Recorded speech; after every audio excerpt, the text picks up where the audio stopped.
Que centelha fez brilhar o momento da criação? O mistério acendeu a mais ousada e controversa questão de todos os tempos. Os humanos gostariam de saber as suas origens. Nós gostaríamos de saber como a vida surgiu na Terra. E agora, a ciência acredita que tem as respostas. Até construiu a maior máquina da Terra para recriar o início dos tempos. Faça um passeio numa nave virtual de volta ao Big Bang.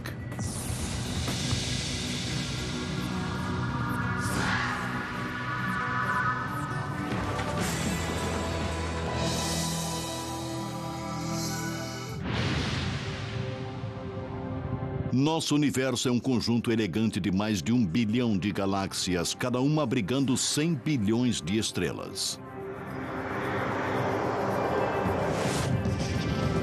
Ainda não se sabe quantos planetas existem. Nós sabemos que a Terra fez sua residência na galáxia Via Láctea. Nosso planeta azul orbita o Sol como uma pedra de safira, o único corpo celestial conhecido até agora a ter vida. Mas como nosso mundo chegou aqui?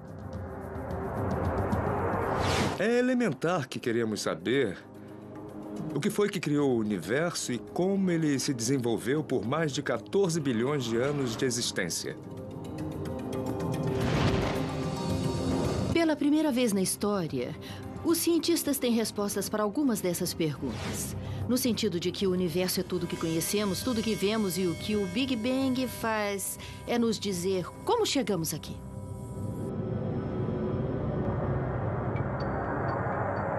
A teoria do Big Bang diz que há mais de 13,7 bilhões de anos, nosso universo começou num estado incrivelmente denso, quente e comprimido, com uma missão principal: expandir. Houve uma explosão cósmica que criou as estrelas, os céus, as galáxias à nossa volta. Então, para onde olhamos, vemos restos dessa explosão cósmica que pôs em movimento o universo. O Big Bang é agora uma teoria da física bem aceita para explicar o que aconteceu depois que o nosso universo nasceu. É confirmada por dados científicos sonoros e observações.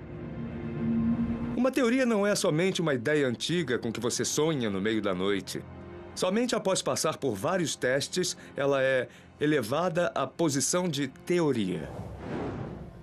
Se você olhar a teoria do Big Bang, nós não temos um ponto de dados. Temos centenas de pontos de dados que se encaixam exatamente na teoria do Big Bang.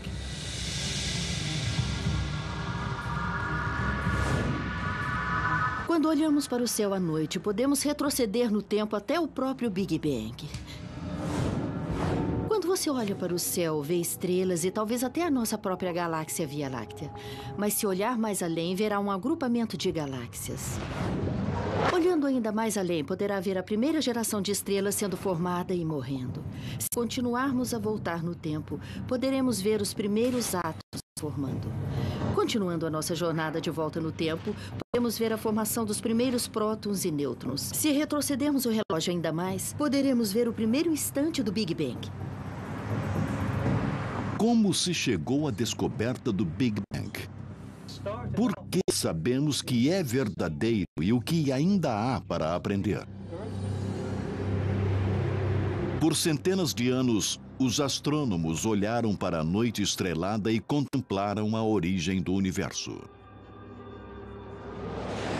Mas a maioria das ideias continham sentido religioso. No século XX, a ciência finalmente começou a juntar as peças deste quebra-cabeças antigo. Em 1915, Albert Einstein, talvez o cientista mais influente do nosso tempo, ficou fascinado com o nosso universo. Para ele não houve início nem fim. Einstein acreditava que o universo era infinito e eterno, mas as crenças pessoais de Einstein contradiziam suas equações que indicavam que o universo teve um começo. A teoria geral da relatividade de Einstein prevê que a gravidade é tecida na estrutura de espaço e tempo, ou espaço-tempo. Ao introduzir massa na gravidade do universo estática, consequentemente toda a matéria no universo se juntará. Em outras palavras, as galáxias cairiam umas sobre as outras. Por outro lado, o universo pode estar se expandindo se nascesse em estado de expansão. Einstein achava que o universo era estático e tal hipótese o satisfazia esteticamente. Então ele introduziu um fator de correção matemático nessas equações que não as tornavam erradas, mas davam uma solução muito especial. Uma solução muito improvável. Um universo estático. Einstein chamou esse fator de correção de constante cosmológica. Os físicos propunham que havia um efeito repulsivo de antigravidade para manter um universo estático. Essa variável cósmica satisfez a comunidade científica que, na época, tinha uma visão estreita do nosso mundo. Se você perguntasse para um astrônomo naquela época, o que é o universo para você? Ele diria, é fácil. É apenas a galáxia Via Láctea, é tudo o que existe. Ele não se move, é simplesmente uniforme e estático. O modelo ideal de Einstein de um universo estático logo foi derrubado. Nos anos 20, no Observatório de Monte Wilson, na Califórnia, o astrônomo Edwin Hubble surgiu com o maior telescópio refletor de seu tempo. Ele permitiu olhar mais distante no espaço do que nunca antes. O Hubble foi assombroso para a descoberta que havia milhares de galáxias além da nossa Via Láctea. Ele fez isso medindo o brilho das estrelas distantes comparadas às estrelas próximas, observando sua radiação eletromagnética desviada para o vermelho. Estamos familiarizados com o som que um carro faz quando passa. Quando ele passa. Isso é o comprimento da onda sonora sendo esticada quando um carro está recuando ou se aproximando. Ondas de luz fazem a mesma coisa. Quando um objeto está se movendo em nossa direção, ele fica mais azul. E quando um objeto está se afastando de nós, ele parece mais vermelho. Isso se chama deslocamento para o vermelho. Por isso, observando se quão vermelho algo parece estar, os astrônomos podem ter uma ideia de sua distância. Aqui está um universo hipotético se expandindo depois do Big Bang. É igual ao nosso universo, onde os adesivos são as galáxias e a bola é o espaço no qual as galáxias estão agrupadas. Isso é exatamente o que nós vemos em nosso universo, onde as galáxias estão se afastando umas das outras. O Hubble comprovou os cálculos que Einstein havia feito, mas que o gênio da ciência ficou relutante em reconhecer. Mas quando Edwin Hubble finalmente mostrou que o universo estava de fato se expandindo, Einstein disse, esse foi o meu maior erro. A descoberta do Hubble de um universo em expansão, conhecida como a Lei de Hubble, se tornou a primeira peça de evidência que apoiaria o Big Bang, uma teoria que veio de uma fonte improvável. Georges Lemaitre, um padre belga e professor de física, estudou as equações de Einstein. Ele calculou que se o universo está se expandindo hoje, ele deve ter sido menor no passado. Portanto, ele deve ter tido um início. Lemaitre propôs que nosso universo em expansão emergiu de um átomo primitivo. Ele entendeu as implicações da ideia de Einstein, que se o universo estava se expandindo, então talvez tivesse uma origem em algum tipo de átomo cósmico primordial ou algum tipo de ovo cósmico que, chocado, deu à luz ao universo. Os colegas de George Lemaitre não acreditavam muito no átomo primordial. Sugeriam um evento de criação que talvez beirasse mais a religião e a teologia. Eles preferiam achar que o universo seria tanto estático como a maioria das pessoas pensavam antes disso, ou talvez eternamente se expandindo, se ele realmente estivesse se expandindo como Hubble mostrou. Lemaitre defendeu sua teoria do átomo primordial como puramente científica. Mas o astrônomo britânico Fred Hoyle se opôs firmemente à sua hipótese.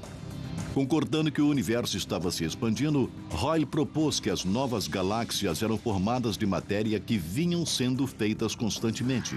E assim, o universo sempre teria existido e sempre pareceu o mesmo.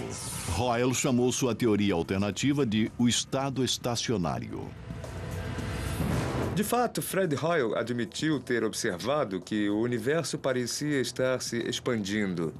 Mas ele disse que não houve um evento de criação, não houve um início. O universo sempre esteve se expandindo e continuaria para sempre a se expandir.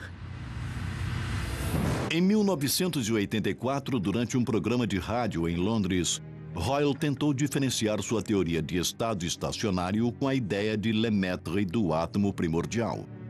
Ele se referiu à teoria de Lemaitre como Big Bang de Lemaitre, e o nome ficou.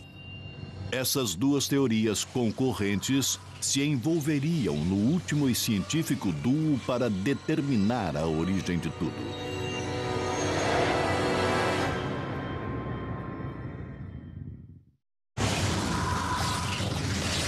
Em meados do século XX, a origem de nosso universo ainda era uma grande incógnita. Duas teorias opostas estavam no meio dessa batalha científica: o estado estacionário de Fred Hoyle e a ideia do Big Bang de Georges Lemaitre. Para que as duas teorias fossem provadas, cada uma deveria explicar a origem dos elementos do universo e de que matéria tudo era feito. Havia elementos leves, como o hidrogênio primário e hélio, e elementos pesados, como nitrogênio, carbono, oxigênio e ferro. Sob altas temperaturas, o elemento leve do hidrogênio se funde para formar hélio. Por sua vez, o hélio se funde em elementos mais pesados. Fred Hoyle propôs que a criação de todos esses elementos mais pesados do que o hidrogênio aconteceu no núcleo de estrelas ardentes num processo chamado fusão nuclear. Isto também incluía o segundo e mais abundante elemento, o hélio. William Fowler, que era um físico nuclear, e Fred Hoyle explicaram como as estrelas fazem os elementos e, portanto, eles achavam que também as estrelas faziam hélio. E assim todos os elementos eram feitos nas estrelas e não precisava haver um Big Bang. Mas a teoria de Hoyle tinha vários problemas evidentes. O mais importante é que ela não explicava como o hidrogênio era formado, pois as estrelas mais antigas deveriam ter sido formadas com hidrogênio já existente. Hoyle acabou com esse problema sugerindo que o hidrogênio e o hélio sempre existiram e sempre foram espontaneamente criados. Mas outros começaram a questionar a hipótese de Hoyle. Nos anos 40, o físico russo Georg Gamow também estudou a origem dos elementos químicos. Usando a teoria do Big Bang, ele previu as proporções relativas do hidrogênio e do hélio no universo e descobriu que deveria conter muito hélio, que só pode ser criado pela fusão de dois átomos de hidrogênio. Gamow descobriu que o hidrogênio cria quase 75% dos elementos em nosso universo e o hélio só 25%. Ele concluiu que as estrelas sozinhas poderiam gerar tanto hélio. Mas se o universo começou com um Big Bang quente e denso, as temperaturas eram altas o suficiente em toda parte para fundir o hidrogênio em hélio. Se olhar para o que é chamado de nuvens de gás primordial, elas têm o que é provavelmente a proporção original de hidrogênio e hélio, e que é aproximadamente 3/4 a 1/4 de hidrogênio para hélio, o que a teoria do Big Bang prevê. A origem dos elementos pesados da fusão de elementos mais leves ficaram conhecidas como nucleossíntese. É a segunda linha de evidências que apoia a teoria do Big Bang. Mas Georg Gamow deu um passo além. O físico Georg Gamow e seus alunos criaram uma hipótese fantástica e surpreendente. Se o universo estivesse muito quente no instante do Big Bang, então hoje deveria haver uma brasa, uma fosforescência, ecos dessa radiação ainda reverberando ao redor do nosso universo. A temperatura do espaço deveria ser poucos graus acima de zero absoluto. Um resto de temperaturas ardentes e violentas do próprio Big Bang. Gamow não tentou detectar essa fosforescência, mas ele levantou uma questão. 2 décadas se passaram antes que a teoria do Big Bang fosse inegavelmente provada e por acidente. Nos anos 60, a AT&T, antigo Bell Labs, construiu uma antena gigante para se comunicar com os satélites mais antigos. Esses instrumentos convertem ondas sonoras em impulsos elétricos e então em luz na forma de micro-ondas e ondas de rádio. Em 1964, os radioastrônomos Robert Wilson e Erno Penzias estavam usando a antena para observar o hidrogênio na galáxia Via Láctea quando captaram um estranho sinal. Usando o telescópio gigante localizado em Holmdel, Nova Jersey, Penzias e Wilson escanearam o céu em busca de um som irritante. Para sua surpresa, eles captaram um sinal de radiação fraco em todas as direções. Os astrônomos ficaram perplexos. Eles não conheciam nada no espaço que pudesse gerar tal ruído. A maioria dos cientistas provavelmente o teria ignorado, mas eles perceberam que aquilo era algo sério. Eles procuraram todas as causas possíveis, incluindo pombos e seus excrementos sobre o radiotelescópio. Na verdade, não havia nada que estivesse produzindo ruído artificialmente. Aquele sinal vinha realmente do próprio universo. E, quando viram isso, entraram em contato com um astrônomo em Princeton que havia teorizado que seria possível observar essa micro-onda ambiente diretamente. Penzias e Wilson descobriram a evidência incontestável. Era o fundo cósmico em micro-ondas. Na verdade, o resto de radiação do Big Bang, como previu o físico George Gamow nos anos 40. O fundo cósmico em micro-ondas mostra como o universo era há aproximadamente 380 mil anos depois do Big Bang. Antes dessa época, o universo era um ensopado denso e opaco de partículas carregadas e radiação na forma de raios gama e raio-x. Após se passarem cerca de 380 mil anos, a mistura primitiva esfriou para permitir que os primeiros átomos neutros se formassem. Nesta época, matéria e radiação se separaram e os primeiros fótons ou raios de luz conseguiram passar livremente pelo universo. Esses mesmos fótons são a radiação incandescente que vemos hoje e que viajou desde o início dos tempos. É igual a quando você vai acampar nas montanhas e tem uma neblina matutina e você não consegue ver nada até que o sol levante e a neblina se desfaça. E então você pode ver lindas montanhas ao seu redor. Não significa que elas tenham sido feitas há poucos minutos. É isso que está acontecendo no universo. 400 mil anos depois do Big Bang, a neblina se dissipou e conseguimos ver as estruturas. Mas achamos que as estruturas foram, na verdade, feitas na primeira fração de segundo após o Big Bang. A radiação cósmica de fundo em micro-ondas foi a terceira e mais forte peça de evidência validando a teoria do Big Bang. Num sentido, o toque de despedida para a teoria do estado estacionário foi a descoberta da radiação cósmica de fundo em micro-ondas. A teoria de estado estacionário basicamente não tem origem plausível para essa radioirradiação neutralizada. A comunidade científica finalmente abraçou a teoria do Big Bang, mas o fundo cósmico em micro-ondas gerou perguntas imediatamente. Quando olhada de perto, a radiação parecia lisa, não granulosa como esperado.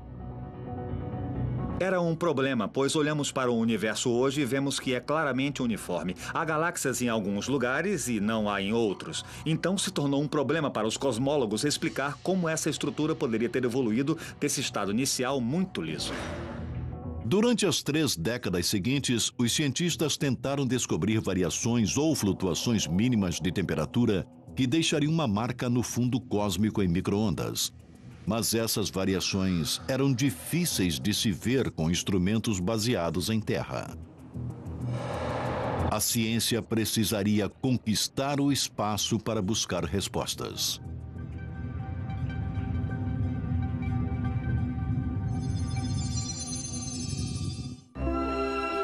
Olhando em volta, qual é a pessoa mais sexy? Durante décadas de sua descoberta, os cientistas tentaram descobrir por que radiação cósmica de fundo em micro-ondas, a fosforescência do Big Bang, não criava uma imagem verdadeira de como nosso universo realmente era. Ele parecia ser perfeitamente liso. Então, como poderíamos ter estrelas e galáxias com um início tão uniforme? Em 2001, a NASA finalmente criou a Wilkinson Microwave Anisotropy Probe, ou WMAP. Esse satélite de segunda geração produziu uma série de mapas pontuados que ofereciam uma planta cósmica para a evolução do nosso universo. O WMAP mediu variações mínimas na densidade da temperatura do fundo cósmico em micro-ondas. Essas irregularidades de temperatura finalmente levaram à formação dos aglomerados e superaglomerados de galáxias. Havia pontos quentes, 30 milionésimos de 1 grau mais quente, e pontos frios, 30 milionésimos de 1 grau mais frios. E essas irregularidades basicamente nos dizem que existem agrupamentos de massa antigos na história do universo, que poderiam então oferecer as sementes onde os aglomerados de galáxias desintegraram. O WMAP também ajudou a confirmar a idade do universo, entre 13,7 e 13,8 bilhões de anos. Mas mesmo com as informações captadas do WMAP, ainda havia grandes problemas com a teoria do Big Bang. O fundo cósmico em micro-ondas revelou que a temperatura no espaço era estranhamente uniforme. Regiões distantes têm a mesma temperatura, ainda que estejam separadas por 90 bilhões de anos-luz. Na teoria do Big Bang ainda havia fios soltos. Se você estiver nessa posição e olhar naquela direção, então, a princípio, você está olhando para duas partes do universo que não deveriam estar conectadas. Não houve tempo suficiente, desde o início do universo, para esses dois pontos fazerem contato um com o outro. Para solucionar esse dilema cósmico, uma teoria chamada inflação foi introduzida. A lei de Hubble provou que o nosso universo vem se expandindo desde o início dos tempos. Contudo, 1 trilionésimo de 1 trilionésimo de 1 trilionésimo de 1 segundo após o momento da criação, o espaço passou por um período rápido e hiperexpansionista, pelo qual ele se expandiu mais rápido do que a velocidade da luz e então retornou ao passo expansionista normal. Consequentemente, pontos no espaço que estão agora mais distantes poderiam ter estado em contato próximos um ao outro e com a mesma temperatura. O universo começou muito pequeno. Isso significa que houve tempo para ele se tornar uniforme, para manter a mesma temperatura e densidade em toda parte, pois era muito pequeno. A inflação exponencialmente fez o espaço crescer a um tamanho gigante. Por exponencialmente, quero dizer dobrar de tamanho, cada intervalo mínimo de tempo. Então, enquanto se expandia, mantinha uma temperatura e densidade uniformes. A teoria da inflação também ajuda a explicar outro problema. Os dados do WMAP determinavam a forma do universo como sendo plana e não curva como deveria ser, baseado na quantidade de matéria e energia presentes. A teoria da inflação naturalmente explica esse aparente nivelamento do universo. Imagine que vivemos na superfície dessa bola de basquete, que é muito pequena e assim, obviamente, parece ser curva. Agora, suponha que você aumente a bola até o tamanho da Terra. E qualquer região local visível pareceria plana. Parece plana somente porque nós estamos vendo uma fração mínima de tudo que existe. Bem, no caso do universo, os astrônomos acham que ele pode muito bem ser curvo como uma bola. Mas é tão enorme que nós só vemos uma fração mínima, tão localizada, que a parte que vemos parece plana, apesar da curvatura intrínseca. O problema do nivelamento é solucionado porque, apesar da forma inicial do universo, assim que ele se expandiu para uma estrutura muito maior do que as partes que podemos ver, as partes que podemos ver são naturalmente planas. A inflação resolve primorosamente muitas das questões que cercam o modelo original do Big Bang. Mas existe apenas um problema. Ainda não há prova de que a inflação realmente aconteceu. Tivemos a ideia de que o universo começou num estado quente, denso, e está expandindo, e a ideia do Big Bang. Nós temos uma teoria agora que acrescentamos a ela chamada inflação, sobre que parte daquele processo deu certo. Nós ainda não temos provas que isso aconteceu aqui, aconteceu ali e aonde aconteceu. Ainda temos que explicar, é como funciona. Uma nova missão pode descobrir se a inflação realmente ocorreu. Em 2009, a European Space Agency, em conjunto com a NASA, lançam o Planck. É um satélite de terceira geração que estudará o fundo cósmico em micro-ondas com resolução inacreditável, que não foi conseguida pelas missões COBE e WMAP.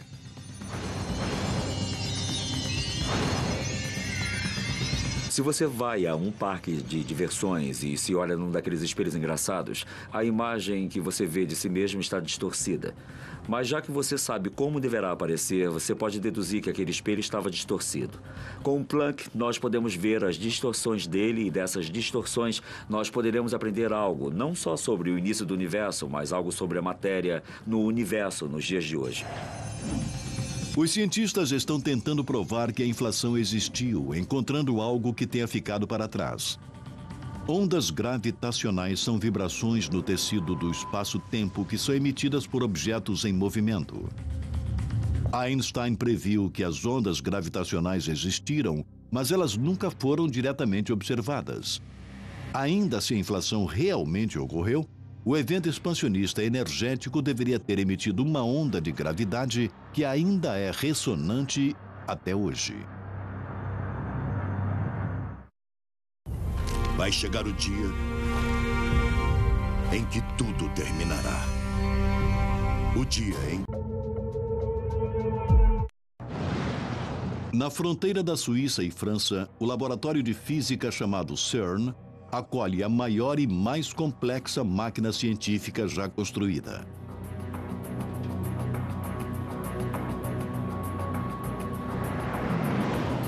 Instalada a 91 metros no subsolo e do tamanho de 5 jatos jumbo, o Large Hadron Collider, ou LHC, foi projetado para recriar as condições que existiram a 1/milionésimo de segundo após o Big Bang, para dar respostas sobre por que e como ele aconteceu.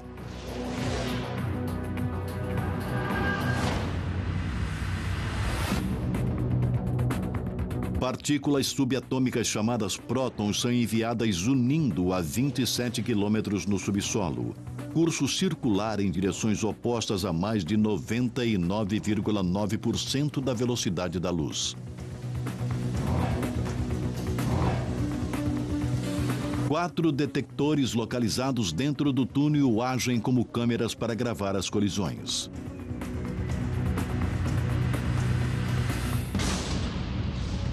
Quando os prótons se chocam, sua massa e velocidade combinadas irão com sorte formar novas partículas, que podem ter estado presentes há nanosegundos após o Big Bang e se dissolveram. Essas partículas poderiam esclarecer a origem das partículas fundamentais da natureza.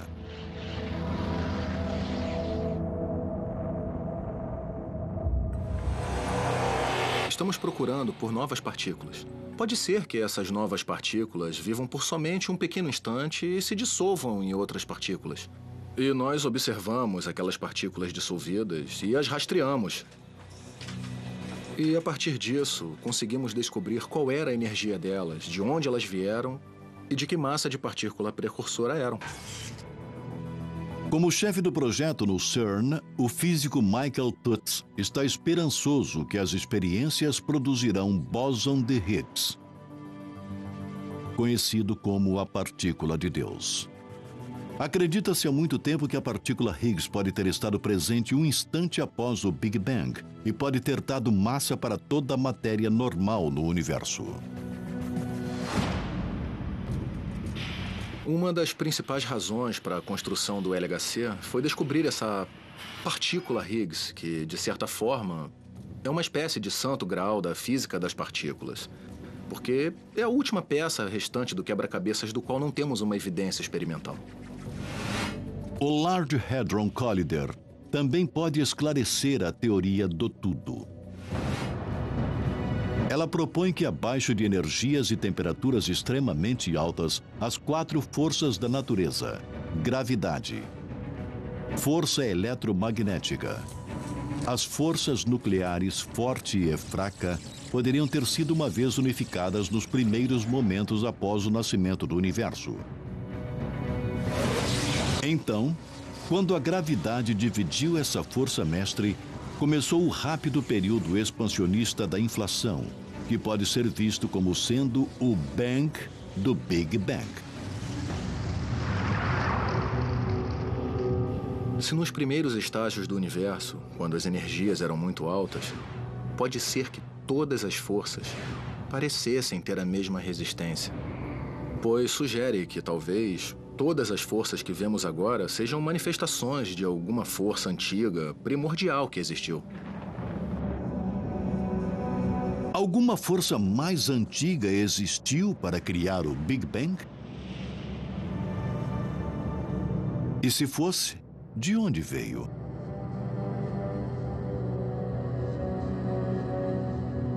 A teoria inflacionária faz muito mais do que ajustar dados. A teoria prevê que poderia ter havido um período pré-inflacionário.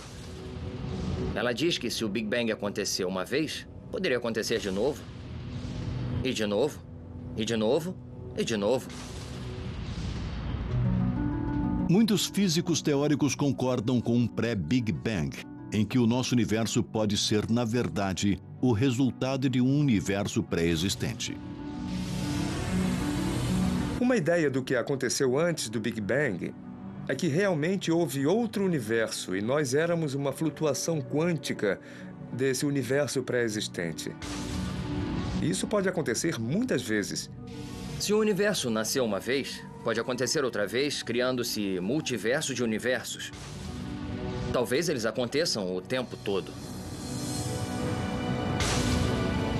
Com universos se lançando em outros universos, criando universos maiores, ou universos se dividindo em dois universos bebês.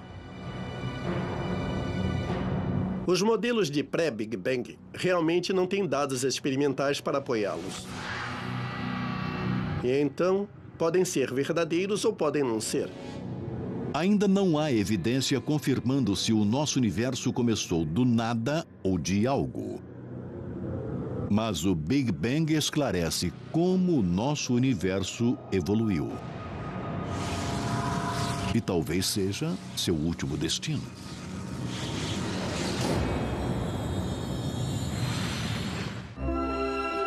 Olhando em volta, qual é a pessoa mais sexy?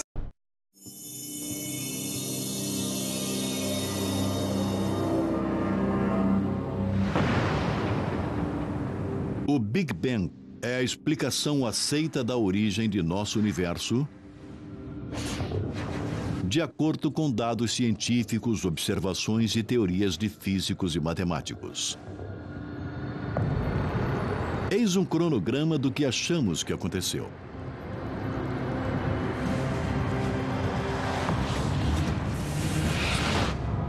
O universo começou num estado quente e denso e mínimo. E começou a se expandir. Se a teoria do tudo for provada, as 4 forças da natureza, gravidade, eletromagnetismo, forças nucleares forte e fraca, são unificadas numa força fundamental num trilionésimo de um trilionésimo de um trilionésimo de um segundo. Enquanto o universo continua a se expandir e a gravidade fria se separa das outras 3 forças. Ao mesmo tempo, o universo se expande de porções mínimas do diâmetro de um próton para mais de 1 bilhão de anos-luz em uma fração de segundo. Esse processo de hiperexpansão chamado inflação dispôs as sementes de estrutura por todo o universo e mantém sua temperatura quase uniforme.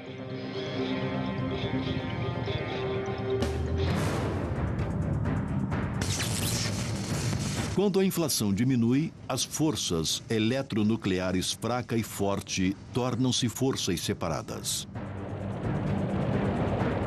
Elas interagem com o mar de partículas e antipartículas para criar uma sopa cósmica de energia. 100 segundos após o Big Bang, as temperaturas caíram para 1 bilhão de graus. Prótons e nêutrons se fundem pela força nuclear forte para criar o núcleo de hidrogênio pesado.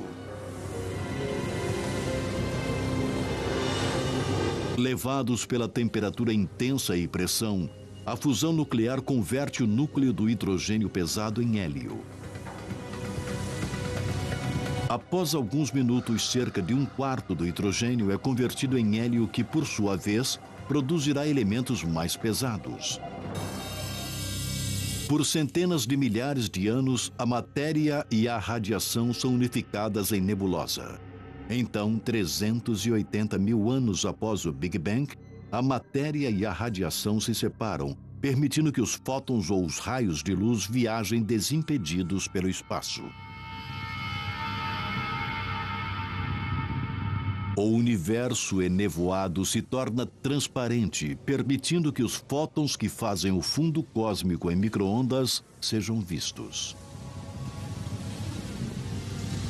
Quando o universo está com algumas centenas de milhões de anos, a gravidade atrai o hidrogênio e o gás hélio para formar nuvens que se dissolvem, formando as primeiras estrelas.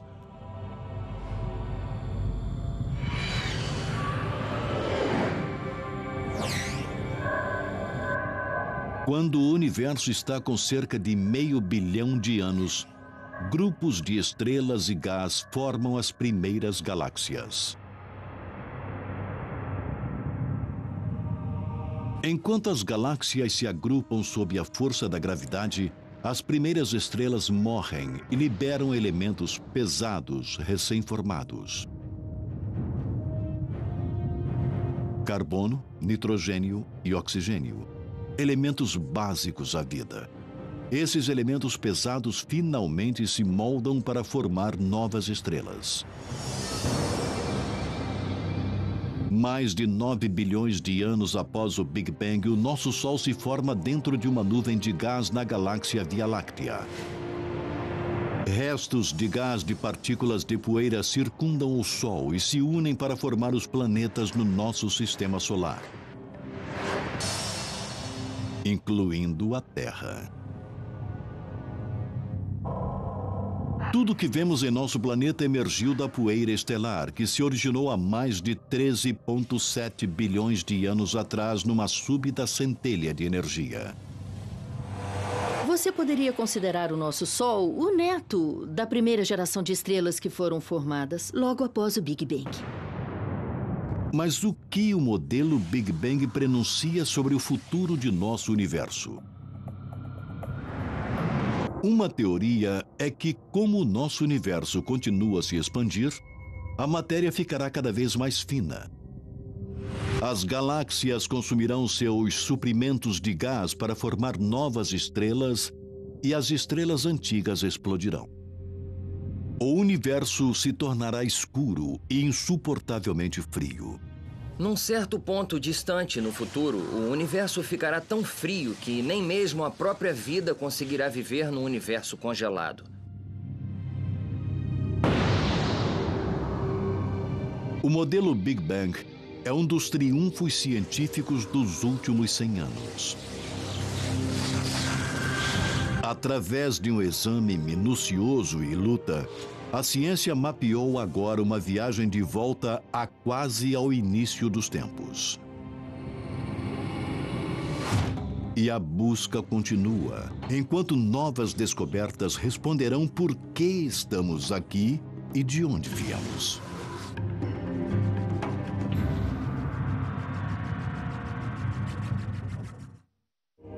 Versão brasileira Audiocorp.